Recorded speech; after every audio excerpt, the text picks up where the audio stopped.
Everyone, welcome to Online Seller UK podcast. My name is Prabhat, founder at Online Seller UK, and today we'll be talking about expanding in global marketplace. So I'm joined by Nick. He's the president of AMZ Global. It is a brand of AMZ Advisors, which is more popularly known to sellers. So welcome to our podcast, Nick. Thank you so much for having me. It's a pleasure to be here. Excellent. So let's start talking about yourself and AMZ Advisors, and we'll dive into the topic. Okay, yeah, for sure. So AMZ Advisors, we've been around since 2014. So we're coming on a decade actually next year, which is really exciting.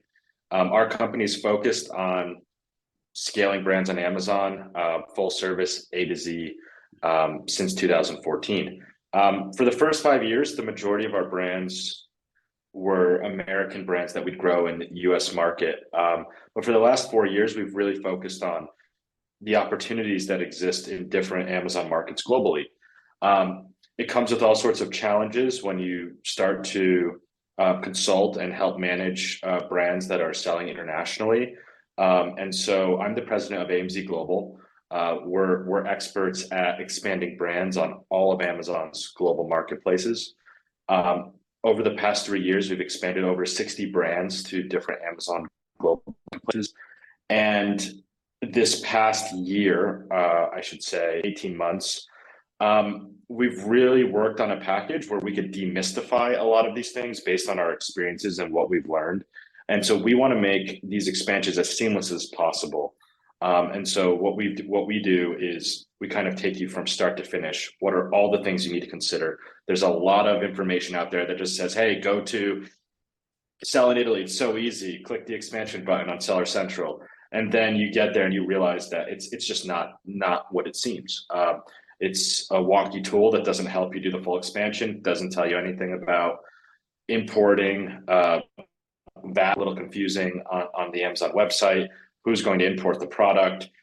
What does logistics look like? Will your product even sell? All these different things that we've gathered and we've come up with solutions for.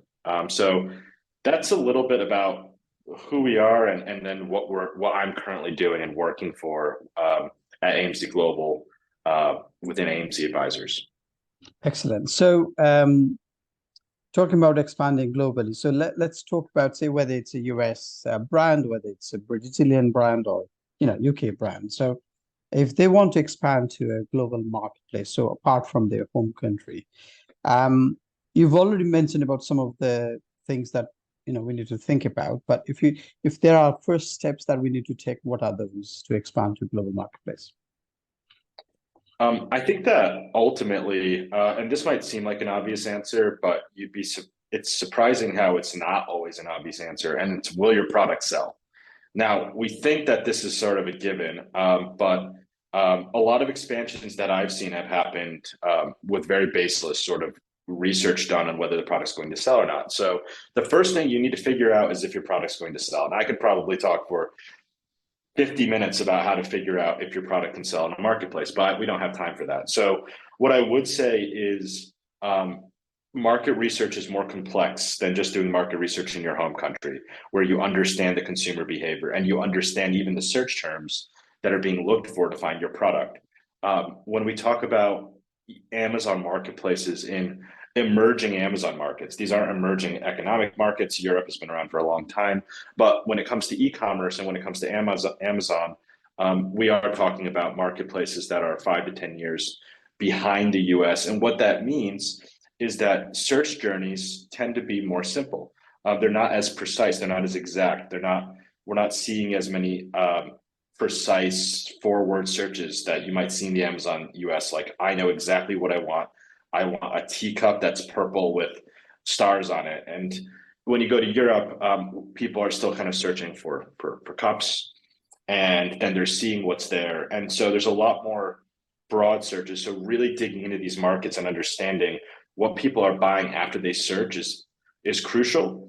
And spending the time to make sure that your product will be successful is important. Another factor there is that a lot of US products just aren't in retail in Europe at all. So they're completely new to the market, which means they're not being searched for. and Amazon is a search first platform. And so I think it's either hit or miss. You know, your product can completely take off, but you need to, at the end of the day, you need to know if your product will sell and have an actual strategy. Which keyword markets are you going to go for? What are you going to try to break into? Who are you going to try to convert as your customer? Again, a simple answer, but that's by far the most important thing to focus on first. Yeah, absolutely. And like you said, it's a very complex process itself to do the research side. So, okay, so It is. It is. yeah. So if we are to then move on from that first step, get the research done, then there may be some of the problems that you generally face, even if you take precaution as much as possible. So what sort of problems do you generally see when you start expanding? Well, I think there's a range of problems. So let me just start with a really common one, and maybe this is speaking more to brands that have been around for a while. Um, Brands that have pre-existing distributors in Europe already, but in their actual agreements, never specified who has certain rights to country selling rights on e-commerce platforms. This is playing out all over Amazon EU. It's a big mess. The distributor for Amazon Spain, if they lower the price and they win the buy box in Italy, who wins? And if these distributor agreements haven't clearly stated who's selling which country, this can become really messy. Now, couple that with the fact that these brands in the US decide they want to actually be the seller in Amazon EU, not the distributors. And then we have a scenario where there's distributors in every marketplace and you're going to enter as the brand owner. And so, yeah, I'd call that a big problem. Not one that we don't see. It's actually quite common, but it is a process of in the back end speaking to distributors about how you've envisioned the future of your brand and what it looks like online, but also working to reestablish yourself as the brand owner in these marketplaces if you do decide that you want to have all the rights to selling in e-commerce for your products across mainland Europe. And on the Amazon side, we hire former Amazon seller support to work for us. We have a whole case team, and I could tell you, you know, this could be 60 to 100 hours of cases of just across Europe of getting establishing ourselves as the brand owner again and making sure our listings are winning the buy box across Europe. It could be a process, but I'd call that an obstacle that we face more than we'd like to. Any brands listening out there, get your agreements in order with your distributors. If it only addresses in physical retail, it doesn't say anything about e-commerce. You should probably start thinking about how to rewrite these agreements. Yeah, I think some of the problems, it's a new problem, and it's something that people don't expect that to happen, because people may distribute without thinking about, how it's going to position themselves online, whether it's a website or marketplaces like Amazon. And, like you said, Amazon's catalog, it remembers things. So if somebody else has lists products before you, there's going to be a problem. Yeah. Yeah, no, for sure. And it's funny because I talked to some let's say pretty significant brands in Amazon brands in the US doing more than 1 million a month. And when we help them go to Europe, they tell me, oh yeah, we're not on Amazon. Our distributors don't sell on Amazon. And we go do the research and we're like, they're there and they are making money there. And so a lot of times they just don't even know, they're not even keeping a pulse on these things. And so yeah, things can get really messy. And I think, brand owners need to be aware that's no longer enough to just have simple physical restore agreements. You need to really think about how this all plays out long term. Yeah, absolutely. So obviously, with your experience, you've been solving all of these sort of problems. So, talk to us, give us one or two examples of some of the common problems you've been seeing. I know you've talked about some already. So if there is any other problems you've been solving, so talk to us about those. Sure. So I think the one I'm most excited about, because it's actually one of the easiest things to solve, if you know the right people, is how to actually import your product into Europe. It's been probably the easiest thing to do that stops sellers selling from globally around the world, not just in e-commerce, probably long before e-commerce even existed, right? How do you sell a product in a foreign country? Historically, with distributors, the distributor imports it and sells it for you. Really simple. Now, if you're a brand owner in a certain country that wants to sell on an e-commerce platform in a foreign country, who's going to import the product?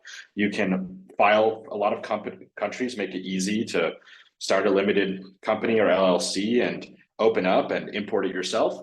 That isn't as easy in every country, right? There's not a lot of consistency. So the indirect representation problem is actually a market that is growing a lot, which is we're beginning to see this market develop for people who need indirect representation if the products in fact are going directly to a 3PL or an Amazon warehouse. So I partnered with who I think are the best indirect representation partners in Europe and in the UK. And so we're helping brands just skip right over this problem, vet the brand, understand the products. And I think that, I know this isn't the longest podcast, but I think this requires a little bit of context, which is basically, if you're not, the indirect representation, the reason this is so important is because if you don't pay your taxes or pay your VAT in Europe, the company that imports your product is liable basically for being chased after if you're not compliant. And that's why indirect representation is so important. So I usually recommend as well to have the same company helping you be your indirect representation, also managing your VAT. They usually put that way because they're the ones who are going to be on the hook if you're not, for some reason, not paying your VAT. So again, it's a simple problem. Regardless of what your views are on Brexit, it's actually what's created a lot of these companies. After Brexit, everyone scrambled to figure out how are we going to import all these products that are free moving from the UK into Europe. And so these companies started popping up that were really helped with indirect representation between Europe and the UK. We just found a niche for Amazon sellers that we could actually use these companies to help US sellers be indirectly represented, because they've already been doing it since the hard border stop happened. And so growing out of Brexit actually was more solutions for Amazon sellers in a way. Yeah, like there is a solution for everything. So that's what you are doing it, right? So to help expand people to Europe. So okay, so this is really good conversation, Nick. So thanks for talking to us. Before we close, if somebody is to find you, want to talk to you, and will call perhaps to talk about the expansion strategy, where is the best place to find you? We'll definitely go to our website, amzadvisors.com. That's advisors with the ERS, like on my shirt. You can see it here, amzadvisors.com. If you want to contact me directly, really simple, Nick, N-I-C-K, @amzadvisors.com. Shoot me a message. We get questions every day. We have a team that responds and answers all of your Amazon questions. Even if you're not a client of ours, we really have, our mission is to make it easy and simple for sellers.